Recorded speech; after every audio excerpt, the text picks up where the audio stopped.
వెతికారు. Rave party నడిపిన వారిని అదుపులోకి తీసుకుని వారి నుంచి సెల్ ఫోన్లు స్వాధీనం చేసుకున్నారు. రేవ్ పార్టీపై దాడులు చేసిన సీసీబీ పోలీసులు చాలా వ్యూహాత్మకంగా వ్యవహరించారు. యువకుల్ని మాత్రం మీడియాకు చూపించారు. అమ్మాయిల్ని కెమెరా కంట పడకుండా తీసుకెళ్లారు.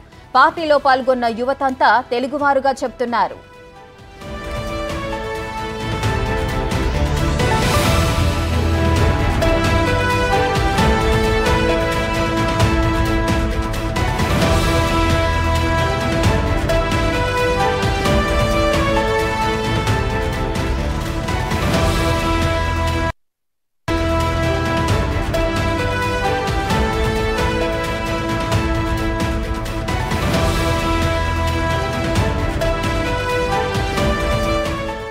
మరోవైపు తనపై వస్తున్న ఆరోపణలపై నటి హేమ స్పందించారు.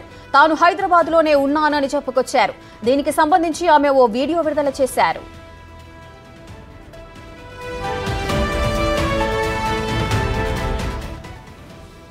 నేను అన్ని ఆన్లైన్లోనే ఉన్నాను. నేను మంచిగా ఫామ్ హౌస్లో ఎంజాయ్ చేస్తున్నాను, చిల్ అవుతున్నాను.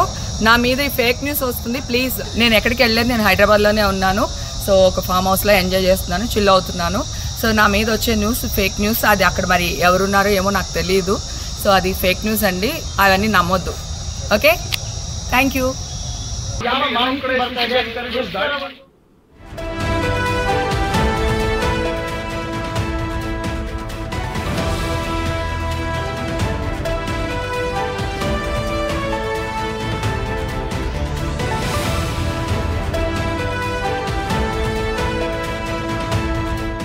బెంగళూరులో జరిగిన రేవ్ పార్టీకి సంబంధించిన పూర్తి డీటెయిల్స్ మా ప్రతినిధి రానా లైవ్ లో అందిస్తారు. రానా, ఈ రేవ్ పార్టీలో కొంతమంది వీఐపీలు ఉన్నారు, సినీ నటులు ఉన్నారు, అదేవిధంగా ఎమ్మెల్యే కూడా ఒక స్టిక్కర్ ఉన్న కార్ కూడా బయటకు వచ్చింది. ఇప్పుడు హేమ పేరు కూడా బయటకు వస్తుంది. ఇంతమంది తెలుగు నటీనటులు ఉండగా హేమ పేరు మాత్రం ఎందుకు బయటకు వచ్చింది అనుకోవచ్చు?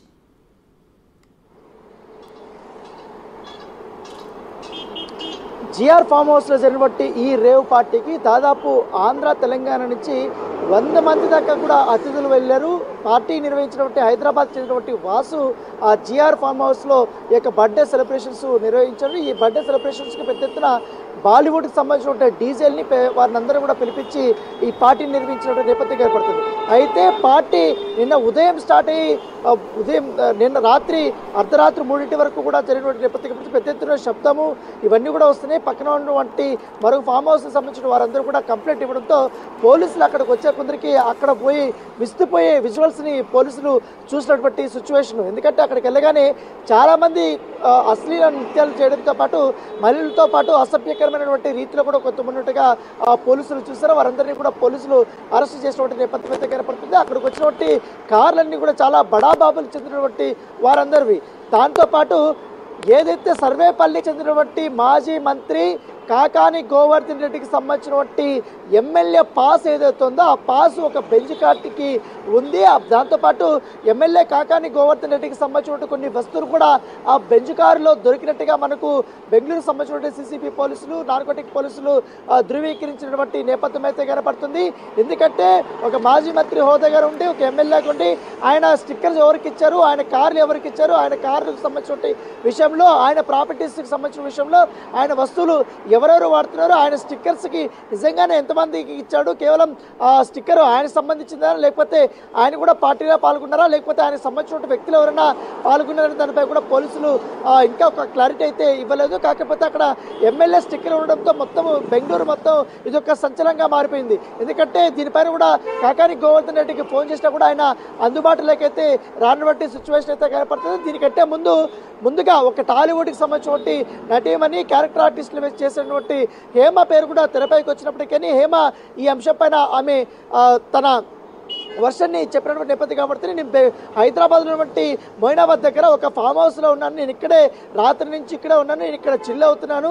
సో ఆ పార్టీ బెంగళూరులో జరిగినటువంటి పార్టీకి ఇక్కడ నా పైన వస్తున్నటువంటి సోషల్ మీడియా వేదికగా అలాగే మీడియాలో వస్తున్నటువంటి కథనాలకి అసలు నాకు సంబంధమే లేదు, నేను వెళ్ళలేదు, నేను హైదరాబాద్లో ఉన్నానంటూ కూడా తన వర్షన్ అయితే తాను చెప్పినటువంటి నేపథ్యం అయితే కనపడుతుంది. అయితే ఏదైతే పార్టీలో ఓవర్ టైం తో పాటు డ్రగ్స్ కూడా ఎక్కువగా తీసుకున్నట్టు తెలిసింది. MDMA ప్యాకెట్లు కానీ కోకెన్ ప్యాకెట్లు కానీ పెద్ద ఎత్తున కూడా వారు పోలీసులు స్వాధీనం చేసుకున్నటువంటి సిచ్యువేషన్. అక్కడ వచ్చినటువంటి కారులోనే స్లీపర్ డాగ్స్ తో పూర్తి స్థాయిలో అక్కడంతా కూడా ఫార్మ్ హౌస్ అంతా కూడా వారు చెక్ చేసిన తర్వాత పెద్ద ఎత్తున డ్రగ్స్ దొరికినటువంటి సిచ్యువేషన్ అయితే కనపడుతుంది. చెప్పండి రేఖ. రానా, మొత్తం 100 మంది వరకు పాల్గొన్నట్లుగా తెలుస్తోంది ఈ రేవ్ పార్టీలో. వారిలో కొంతమందిని పోలీసులు అదుపులోకి తీసుకున్నట్లుగా కూడా చెబుతున్నారు. ఆ దొరికిన వారి పైన ఏదైనా స్పష్టత వచ్చిందా ఎవరు అనేది?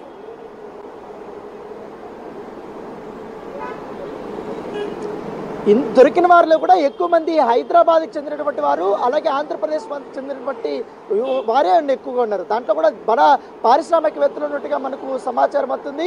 ఎందుకంటే ఈ పార్టీకి వారు ఎక్కువగా హైదరాబాద్ నుంచి కొంతమంది యువతుల్ని ప్రత్యేకంగా ఫ్లైట్లో కూడా వారు తీసుకెళ్లి అక్కడ పార్టీకి హాజరయ్యేలా కూడా వారు చేశారంటూ కూడా వారిపైన అభియోగాలు ఉన్నాయి. దాంతోపాటు ఇంత పెద్ద ఎత్తున పార్టీకి వీరికి MDMA కానీ కోకెన్ కానీ ఎట్నుంచి వచ్చింది, ఏ మార్గాల నుంచి వచ్చింది, వీరికి ఎక్కడి దగ్గర దొరుకుతున్నారు. పైగా ఈ పార్టీ నిర్వహించినటువంటి ఎవరైతే బర్త్డే బాయ్ ఉన్నారో వాసును కూడా ఆ పోలీసులు అదుపులోకి తీసుకున్నారు. ఈ పార్టీ నిర్వహించినటువంటి ఆర్గనైజర్స్ కూడా అదుపులోకి తీసుకున్నటువంటి సిచ్యువేషన్ అయితే కనపడుతుంది. దాంతో లోపల ఉన్నటువంటి సీసీ కెమెరాలు అవన్నీ కూడా వారు చెక్ చేశారు. ఈ CCP దాడులు చేస్తున్నటువంటి నేపథ్యంలో అవుటర్ జోన్లో పార్టీ జోన్ నిర్వహిస్తున్నటువంటి పరిస్థితులు. ఇది బెంగళూరుకు కొంచెం దూరంలో ఉన్నటువంటి ప్లేసు, ఎలక్ట్రానిక్ సిటీ అంటారు. ఆ ఏరియాలో ఎక్కువగా ఫామ్ హౌస్లు కానీ ఎక్కువగా ఉంటాయి.